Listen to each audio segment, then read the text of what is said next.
সম্মানিত অত্র এলাকার মুসলিম সমাজ যেমন প্রশংসা গুণগান গুণকীর্তন সেই মহান আল্লাহ তাআলার জন্যই যে আল্লাহ আমাদেরকে পবিত্র জুমা মসজিদে একত্রিত করেছেন, যে আল্লাহ পাকের দয়ায় আমরা সুস্থ আছি, ভালো আছি, সেই মহান মনিবের দরবারে একবার প্রশংসা করি, সকলে বলি আলহামদুলিল্লাহ। যারা প্রশংসা করেন বিশ্বের নবী মাহমুদুর রাসূলুল্লাহ জনাব মুহাম্মদ রাসূলুল্লাহ সাল্লাল্লাহু আলাইহি ওয়াসাল্লাম, তিনার উপরে শত সহস্র দরুদ ও সালাম অবতীর্ণ হোক, সকলে বলুন আমিন। আল্লাহুম্মা সাল্লি আলাইহি আল্লাহুম্মা বারিক আলাইহি। আমি আপনাদের সামনে পবিত্র আল কোরআনের সূরা ইয়াসিন আয়াত নম্বর 55, 56, 57, 58 এবং সূরা আল আম আয়াত নম্বর 127 তেলাওয়াত করেছি। এই কোরআনের আয়াতকে সামনে রেখে কিছু কথা বলে আমি আমার বক্তব্য শুরু করব ইনশাআল্লাহ। আমার তৌফিক ইল্লা বিল্লাহ। আপনারা অবগত আছেন যে ধারাবাহিকভাবে একটা আলোচনা চলছে, যেটা নাম হলো জান্নাত। এর আগে আলোচনা হয়েছে জান্নাতের স্তর 8টা, তার মধ্যে 2টা আলোচনা হয়েছে দুজমাতে, জান্নাতুল ফেরদাউস এবং জান্নাতুল মাওয়া। আজকে যে স্তরের আলোচনা হবে সেটার নাম হলো দারুস সালাম। এই দারুস সালাম নামের যে জান্নাত, এখানে কারা যাবে, কি গুণ আপনাকে অর্জন করতে হবে, কি গুণ আপনার থাকলেই জান্নাতে আল্লাহ দেবেন, এই আয়াতের মধ্যে আল্লাহ বলেছেন। সেই গুণ আমরা অর্জন করার চেষ্টা করব। যেহেতু প্রত্যেকটা মানুষই আমরা জান্নাতের আশাকারী, আমরা বললে যেন জান্নাত পাই, এটা সবাই আমরা চাই। তাই খালি মুখে আপনি বলবেন যে আমি বললে জান্নাত চাই আর কাজ করবেন না, সেটা কিন্তু হবে না। কাজে মুখের বলার সঙ্গে সঙ্গে কাজ আপনাকে করতে হবে, যেটা আল্লাহ বলেছেন সেই অনুযায়ী আপনাকে কাজ করতে হবে। আমি আগে যেমন বলেছি যে জান্নাতের সুখের শেষ নেই, এমন একটা জায়গা জান্নাত যেখানে সুখের কোনো শেষ নেই। সুখের সুখ আর সুখ দুঃখ বলে কোনো জিনিস সেখানে নেই। যারাই জান্নাতে প্রবেশ করবে তাদের শুধু সুখ আর সুখ থাকবে। আমি যে আয়াত আপনাদের সামনে পড়েছি, জান্নাতের কিছু বর্ণনা এখানে আছে। আল্লাহ রাব্বুল আলামিন বলেছেন, ইন্না আসহাবাল জান্নাতি লিয়াওমা ফি শুগুলিন মুফাকিহুন। জান্নাতবাসীরা যখন জান্নাতে যাবে সেখানে আনন্দে তারা মগ্ন থাকবে, তারা আনন্দ করবে, উল্লাস করবে। তারা সেখানে মানে এত আনন্দ থাকবে, তাদের যে দুনিয়াতে যা কষ্ট করেছে সব ভুলে যাবে। জান্নাতে যখন ঢুকবে মানুষ দুনিয়ার কষ্ট মনে থাকবে না। যারা জান্নাতে যাবে দুনিয়াতে তারা নিজ ইচ্ছায় চলাফেরা করতে পারবে না। জান্নাতে যেতে গেলে নিজ ইচ্ছায় চলাফেরা করতে পারবে না। একটা জিনিস পেতে হলে আপনার ইচ্ছা মতন চলাফেরা করলে হবে না। আপনাকে যার কাছে পাবেন, যেখান থেকে পাবেন তার কথা আপনাকে শুনতে হবে। যেমন প্রায় সময় আমরা উদাহরণ দিয়ে থাকি আমাদেরই, যে পাবলিকের উদাহরণ দিতে গেলে কাজ লেগে যাবে, তার সঙ্গে মিলে যাবে, তখন সে রাগ করে। তার জন্য আমাদের উদাহরণটা দিয়ে থাকি। আমি এখানে কাজ করি, আপনারা বেতন দেন, আপনার কমিটি আপনাদের কমিটি কমিটি বাড়তে যতগুলি জনগণ আসে তাদের কথা মতো আমাদেরকে চলতে হয়। যদি কথা না শুনে আমাকে একদিন লাগবে না। যেটা রুলস, যেটা নিয়ম কমিটি বলে দিয়েছেন, জনগণ বলেছেন, সেই নিয়মে আমাকে থাকতে হবে, না হলে আমাকে কেউ রাখবেন, আপনারা রাখবেন না। তাহলে আমাকে যদি বেতন মাসের শেষে পেতে হয় তাহলে অবশ্যই গ্রামবাসীর কথাকে ফলো করে চলতে হবে, তাহলে আমি বেতন পাবো। সেই রকমই আপনি যদি জান্নাত যাবেন, আপনার যার জান্নাত, যেমন আপনাদের বেতন রমজান মাসে মুরগির সঙ্গে আপনারা দিয়েছেন, যেমন আপনাদের টাকা তাই আপনাদের কথা মতোই আমাকে ডিউটি করতে হয়, সেই রকমই আল্লাহর জান্নাত আপনাকে পেতে গেলে আল্লাহর কথা মতোই দুনিয়ায় চলাফেরা করতে হবে। মুমিন যারা হবে দুনিয়াতে কোনো সময় তাদের ইচ্ছা মতন চলতে পারবে না। তাই সেই কথা আল্লাহ রাসূল সাল্লাল্লাহু আলাইহি ওয়াসাল্লাম হাদিসের মধ্যে বলেছেন, আনাবি হুরায়রা রাদিয়াল্লাহু তাআলা আনহু قال قال رسول الله صلى الله عليه وسلم الدنيا سجن المؤمن وجنة الكافر। আল্লাহ রাসূল সাল্লাল্লাহু আলাইহি ওয়াসাল্লাম বলেছেন যে দুনিয়াটা মুমিনের জন্য জেলখানা আর কাফেরের জন্য জান্নাত। আল্লাহ রাসূল কেন বলেন মুমিনের জন্য এই জন্য জেলখানা বললেন, জেলখানায় যারা যায় আসামি তারা নিজের ইচ্ছায় চলাফেরা করতে পারে না। যারা মার্ডার কেসের আসামি তাদেরকে সেলে ভরে দেওয়া হয়, সন্ধ্যা না লাগার আগে সূর্য ডোবার আগে তাদেরকে একটা ছোট্ট ঘরে ধরে দেওয়া হয়। কিছু আসামি আছে বাইরে ছেড়ে রাখা হয়, কিছু আসামি আছে তাদেরকে ভালো খেতে দেওয়া হয়। মানে যার যেরকম অপরাধ সেই অপরাধ অনুযায়ী তার সেখানে সুব্যবস্থা আছে। কিছু মানুষ ওখানে আছে, ওখানে বস সেজে গেছে, মানে জেলে যত কিছু ভালো মন্দ খাবার যাবে আগে তার হাতে যাবে, সে যা যা পারবে খাবে, তারপরে বাড়ি থেকে সেটাকে দেবে। জেলখানায় বিভিন্ন রকমের কোয়ালিটি আছে, কিন্তু ওখানে ইচ্ছা মতন আপনি চলতে পারবেন না। আপনি যদি মনে করেন যে আমি বাড়িতে যোগাযোগ করবো, মোবাইল নিয়ে থাকবো, থাকতে দেবে? দেবে না। আপনি যদি মনে করেন যে আমি বাড়ি থেকে চা খেয়ে আসছি, দেবে না। কিন্তু আপনার মন চাইছে যে আমি একবার বহরমপুর ঘুরে আসি বাজারটা, কিন্তু আপনাকে দেওয়া হবে না। যেহেতু জেলখানা মানে হচ্ছে মানে জেলের যা নিয়ম সেই অনুযায়ী আপনাকে কাটাতে হবে, আপনার মন মতন আপনি চলতে পারবেন না। তাই আল্লাহ রাসূল সাল্লাল্লাহু আলাইহি ওয়াসাল্লাম এই হাদিসের মধ্যে বলেছেন, যারা মুমিন সত্যিকারে যারা মুমিন তারা দুনিয়াটা তাদের জেলখানা নেই। তাদের মন চাইলে সিনেমা দেখার কিন্তু সে দেখতে পারবে না, তার মন চাইলে জেনা করার কিন্তু সে করতে পারবে না, তার মন চাইলে চুরি করার কিন্তু সে করতে পারবে না, যেহেতু সে মুমিন। এটা যেহেতু আল্লাহ নিষেধ করেছেন সে করতে পারবে না। তাই আল্লাহ রাসূল সাল্লাল্লাহু আলাইহি ওয়াসাল্লাম বলেছেন যে দুনিয়াটা হলো মুমিনের জন্য জেলখানা। আর যারা কাফের, আল্লাহকে মানে না, আল্লাহ রাসূলকে মানে না, হাদিস মানে না, কোরআন মানে না, তারা যা ইচ্ছা যখন যেটা মন চায় সেটাই করবে। তাহলে আপনার মন যেটা চাইছে সেটাই যদি আপনি করেন তাহলে আপনি কাফের। আপনার মন চাইছে আমি নামাজে যাব না, ভোরের নামাজ আমার পড়তে ভালো লাগে না, তাহলে এটা মনের গোলামি হয়ে গেল। আপনার মন চাইছে আমি জেনা করব, আপনি করছেন, তাহলে আপনি কাফের। আপনার মন যেটা চাইবে সেটাই করবেন, তাহলে আপনি মুমিন নন। মুমিন কোনোদিন নিজের ইচ্ছাকৃত মনে যেটা চাইবে সেটাই যে করবে এটা করতে হবে। যেহেতু আল্লাহ রাসূল সাল্লাল্লাহু আলাইহি ওয়াসাল্লাম বলেছেন, আর তুমি সেজন্য মুমিন, যে দুনিয়াটা হলো মুমিনের জন্য কয়েদখানা, ইচ্ছা মতন সবকিছু আপনি করতে পারেন না। তাহলে জান্নাতে দারুস সালামে যেতে গেলে নিয়ম আপনাকে অবশ্যই মানতে হবে। আপনার মন মতন যদি আপনি চলেন তাহলে জান্নাত পাবেন না। আমার মন মতন যদি আমি চলি তাহলে গজর পাড়ার মানুষ আমাকে বেতন দিবে না। এটা একদম সোজা সাপটা কথা, আপনার একবারে সহজ সরল কথা, যে আমার মন মতন যদি আমি এখানে ডিউটি করি, আপনি 1 মাস বেতন 2 মাসের গরমের বাড়ি কোথাও সবাই বলবে না। সেরকমই আপনার মন মতন আপনি চললে জান্নাত আপনি পাবেন না। যদি দারুস সালামে আপনাকে ঢুকতে হয়, যেতে হয়, তাহলে তার কিছু নিয়ম আছে। এই পয়েন্টটা আপনি আজকে শুনুন। দার মানে হলো ঘর, আর সালাম মানে হলো শান্তি, শান্তির ঘর বা বাড়ি। এখানে শুধু শান্তি আর শান্তি। জান্নাতে যারা ঢুকবে তারা আনন্দে মগ্ন থাকবে, তারা যা মনে চাইবে, যেটাই মন চাইবে সেটাই তাদের সামনে উপস্থিত করা হবে।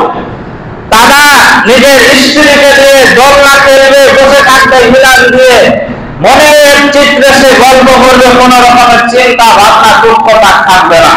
জান্নাত এমন একটা জায়গা, এই জান্নাতের 8টার মধ্যে একটা দরজার নাম হলো দারুস সালাম, যেটা শান্তির ঘর।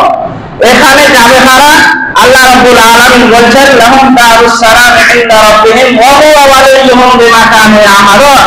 আল্লাহ রাব্বুল আলামিন বলছেন যারা দুনিয়াতে যে যাই করুক না কেন, সে রাতের অন্ধকারে হোক, দিনের আলোতে হোক, পানির ভিতরে হোক, ঘরের দরজা লাগিয়ে দেওয়া হোক, যে যেখানে যেই কাজ করুক না কেন, আল্লাহ নিজের কুদরতের সমস্ত কাজ তেনার কুদরতের চোখে দেখতে পান, তেনার কুদরতের চোখে দেখতে পান। এই আয়াতটা সিসিটিভি আবিষ্কারের আগে মানুষকে বোঝানো অনেক কঠিন ছিল, যে এটা কি করে সম্ভব। বাজবে সব আল্লাহ দেখতে পান।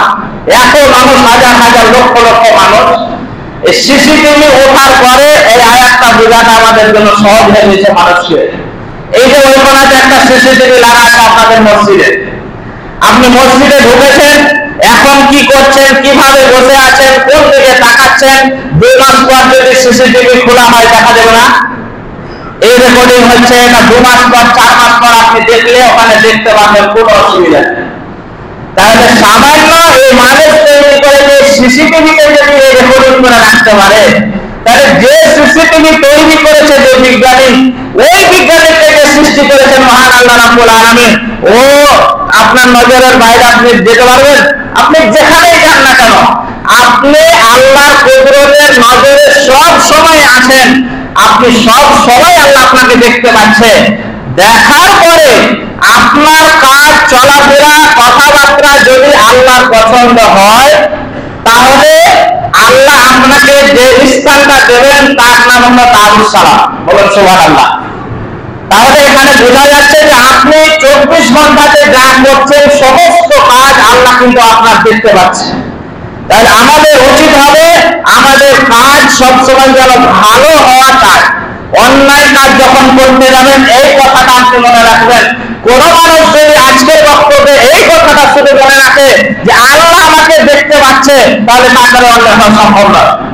আপনি যখন চুরি করতে যাবেন, এই বক্তব্যের কথাটা যদি আপনার মাথায় থাকে যে আল্লাহ আমাকে দেখতে, সে রাতের অন্ধকারে হোক আর দিনের আলোতে হোক, পানির তলে হোক আর ঘরের ভিতরে হোক, আল্লাহ আমাকে দেখতে পাচ্ছে, এই বিশ্বাসটা যদি আপনার থাকে, আপনার দ্বারাই চুরি করা সম্ভব নয়। আপনি কোন জায়গায় জেনা করতে যাচ্ছেন, যদি এইটা কথা মনে থাকে যে আল্লাহ আমাকে দেখছে, তাহলে আপনার দ্বারাই জেনা করা সম্ভব নয়। যেখানে অন্যায় আপনি করবেন, এই কথাটা যদি মনে রাখেন যে আল্লাহ আমাকে দেখতে পাচ্ছে, তাহলে আপনার দ্বারাই অন্যায় হবে না। এই কথাটা মনে রেখে যদি কোনো মানুষ চলাফেরা করে যে আমি জান্নাত যাব, কিন্তু আমার কাজ হবে ভালো ভালো, ভালো কাজ হলে আল্লাহ আমাকে ভালোবাসবে, ভালো কাজ যদি আমার দ্বারা হয় তাহলে আল্লাহ আমাকে পছন্দ করবে, আর আল্লাহ যদি আমাকে পছন্দ করে তাহলে আমার জন্যই দারুস সালাম তৈরি করে রেখেছে। তাহলে আজ থেকে আমাদের কর্তব্য হবে প্রত্যেকটা মানুষের ভালো কাজ করুন। আপনার ক্ষমতা, আমি গত জুমাতে বলেছি যে জান্নাতুল মাওয়ায় তারাই যাবে যারা দুনিয়ায় ক্ষমতা আছে, অন্যায় করার মতো তার ক্ষমতা আছে, পাওয়ার আছে, সবকিছুই আছে তার, কিন্তু আল্লাহর ভয়ে শুধুমাত্র অন্যায়টা করে না।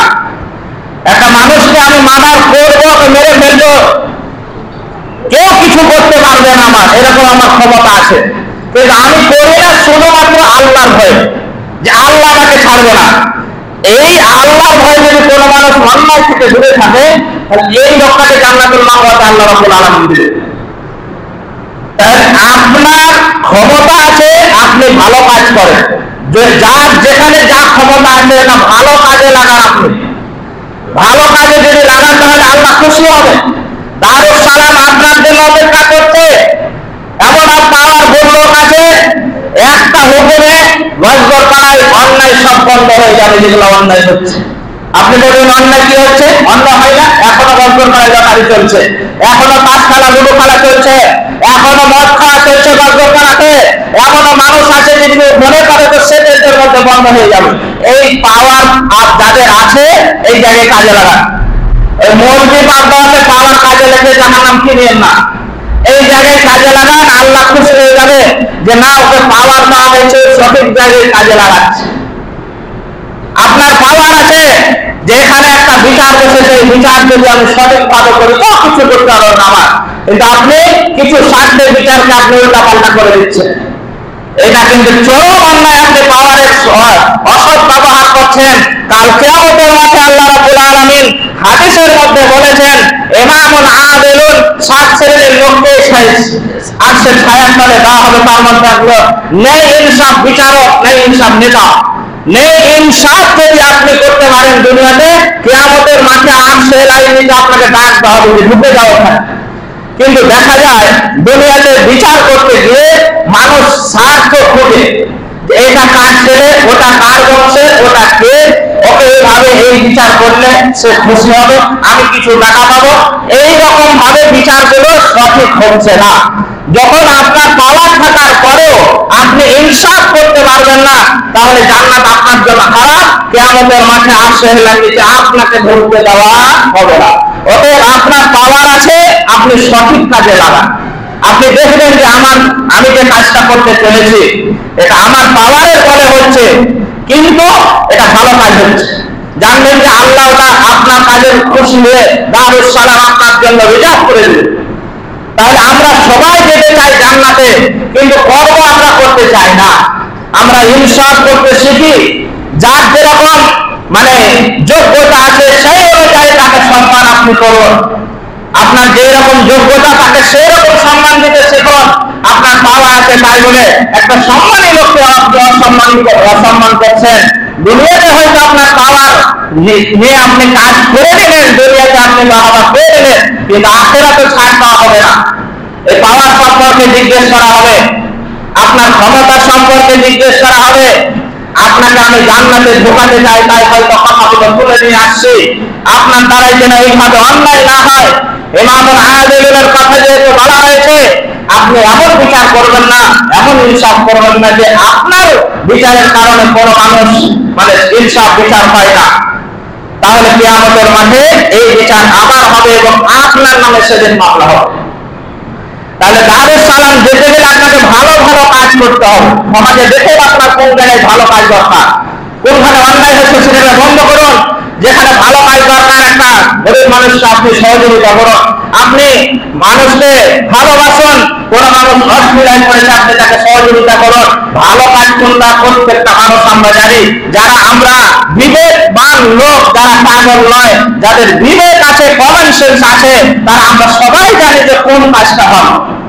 অতএব আপনি যদি জান্নাতুল দারুস সালাম নামে জান্নাতে যেতে চান, তাহলে এখন থেকে আপনি প্রতিজ্ঞা করুন যে আমার দ্বারাই কোন রকমের অন্যায় কাজ হবে না। আমি যেই কাজটাই করব যাতে ভালো কাজ হয়, মানুষের উপকার হোক, ইমাম সাহেবের উপকার হোক, জনগণের উপকার হোক, আমার প্রতিবেশীর উপকার হোক, আমার আত্মীয় স্বজনের উপকার হোক। এমন কাজ করবেন যাতে মানুষের উপকারী হয়, ক্ষতি না হয়, আপনার দ্বারাই ক্ষতি না হয়। আর একটা কথা আপনাকে বলে রাখি, বিশেষ করে যদি আপনি কোনো মানুষের উপকার করতে না পারেন, অন্তত কারো ক্ষতি করবেন না, অন্তত কারো ক্ষতি করবেন না। আপনি এক জায়গায় বসে আছেন, বিচার হচ্ছে, আপনি জানতে পারছেন যে লোকটার আমি উপকার করতে পারছি না, কিন্তু আপনি চুপ থাকেন। আর যদি উপকার করতে পারেন তাহলে আপনি অবশ্যই তার উপকার করেন, আর উপকার না করতে পারলে চুপ থাকেন।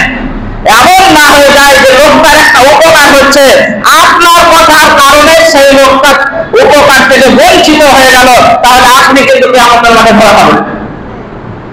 আপনার হয়তো পাওয়ার আছে যে একটা ইনসাফ বিচার হচ্ছে, তারপরও আপনার পাওয়ার অনুযায়ী আপনি বলছেন যে না, এটা করা হবে। আপনার কারণে সেই লোকটা উপকার থেকে বঞ্চিত হলো, বিচার থেকে বঞ্চিত হলো, হক বিচার থেকে বঞ্চিত হলো। তাহলে আপনি তৈরি থাকুন। আপনি হয়তো আজকে আপনার 40 বছর বয়স হয়ে গেছে, আর কত বাঁচবেন? 60, 70, 80, 90, 100 বললাম, আর 50 বাঁচবেন আপনি। তারপরে কিন্তু এই বিচার হবে কিয়ামতের মাঠে। সেই দিকে মাথায় রেখে আপনারা সমাজের কাজ করবেন, সেই দিকে মাথায় রেখে আপনারা পারিবারিক কাজ করবেন, সেই দিকে মাথায় রেখে যুব সমাজকে আমি বলছি যে সামাজিক যত কাজ আছে আপনারা এই কথাটা মাথায় রেখে কাজ করবেন, যাতে আমার দ্বারাই কোনো অন্যায় না হয়। আমার দ্বারাই যদি উপকার না হয়, তাহলে কারো ক্ষতিও আমি করবো না, তাহলে আল্লাহ আপনার উপরে খুশি হয়ে যাবে। এই অনুযায়ী যদি মানুষ চলাফেরা করে, তাহলে 10 জন করে প্রতিদিন বিচার হওয়ার কথা।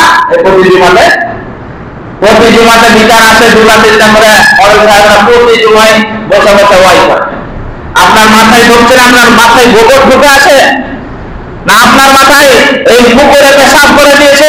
এই কথা, বাংলা কথা আপনার ঢুকছে না যে আমাকে আমি কারো অন্যায় করা যাবে না, আমার দ্বারায় অন্যায় যদি আমি না করি তাহলে কোনো বিচার আসবে? 24 ঘন্টা আপনি অন্যায় কিছু ছুটে বেড়ান কেন? আপনি জান্নাতে যেতে চান না? আমি তো চাইছি প্রত্যেকটা ঘর করা লোককে নিয়ে জান্নাতে যেতে, তার জন্য তো বক্তব্য দিতে হয়, কথা বলতে হয়। সবাই মিলে আমরা জান্নাতে যাব, সবাই জান্নাতে গেলে আমার কোনো ক্ষতি হবে? কোনো ক্ষতি হবে না। সবাই মিলে চলুন, তার জন্য যেগুলো সমাজে অন্যায় চলে সেই কথাগুলো তুলে ধরতে হয় আমাদেরকে, যেন মানুষ সচেতন হয়। তাহলে আজকের বক্তব্যের মেন পয়েন্ট হলো যে আপনি যেখানেই যেই বিচার করেন না কেন, যেই কাজ করেন না কেন, সেটা কাজ হতে হবে ভালো। ভালো যদি কাজ করেন তাহলে আল্লাহ সেটা দেখতে পাচ্ছেন, আর আল্লাহ বলছেন লাহুম দারুস সালাম ইনদা রাব্বিহিম ওয়া হুয়া আলাইহিম বিমা কানু ইয়ামালুন। যারা ভালো কাজ করে আল্লাহর কাজ সেটা পছন্দ হয়, সেটা আল্লাহ তাকে বন্ধু বানিয়ে নেয়, আর বন্ধু বানায় যাকে, সেই বন্ধু বানার কারণে তাকে পুরস্কার হিসাবে যে স্থান তৈরি করেছেন আল্লাহ, সেটার নাম হলো দারুস সালাম। তাহলে এই জায়গায় সবাই আমরা যেতে চাই, তাই আপনাকে অনুরোধ করবো আপনারা সবাই ভালো ভালো কাজ করতে আগ্রহী হন। আজ থেকে ভালো কাজ যদি আপনার দ্বারা না হয়, অন্যায় আপনি করবেন না, তাহলে দেখবেন সমাজ এমনি ঠিক হয়ে যাবে। আমরা যদি এই বক্তব্যের এই পয়েন্টটা মনে রাখি যে আমরা খারাপ কাজ করবো না, আল্লাহ আমাকে দেখছে, আজকে বক্তব্য সাকসেসফুল। আমি অনুরোধ করবো আপনাদেরকে, যেখানে যে কথা বলবেন, যেখানে যেই জিনিসটা করবেন, একটু মাথায় রাখবেন যে আমার কথার দ্বারা এই লোকটার ক্ষতি হয়ে যাচ্ছে, আমার এই কথার দ্বারা এই লোকটার উপকার হচ্ছে, হলেই তো আল্লাহ আপনার উপর খুশি হবে। আপনি দুনিয়ার কিঞ্চিত পরিমাণের স্বার্থের কারণে একটা লোকের বড় ক্ষতি করছেন, মানে আপনি কি মরবেন না? সারা জীবন আপনি দুনিয়ায় বেঁচে থাকবেন? এটা আপনাকে তো মরতেই হবে। তাহলে সামান্য দুনিয়ার স্বার্থের কারণে একটা মানুষের বড় ধরনের আপনি ক্ষতি করবেন না। তার উপকার হচ্ছে হোক, তাকে ঠেলে দেন আগে যে আমার এই কথার কারণে যদি এই লোকটার উপকার হোক, এটা তো আল্লাহ আমার দেখছে।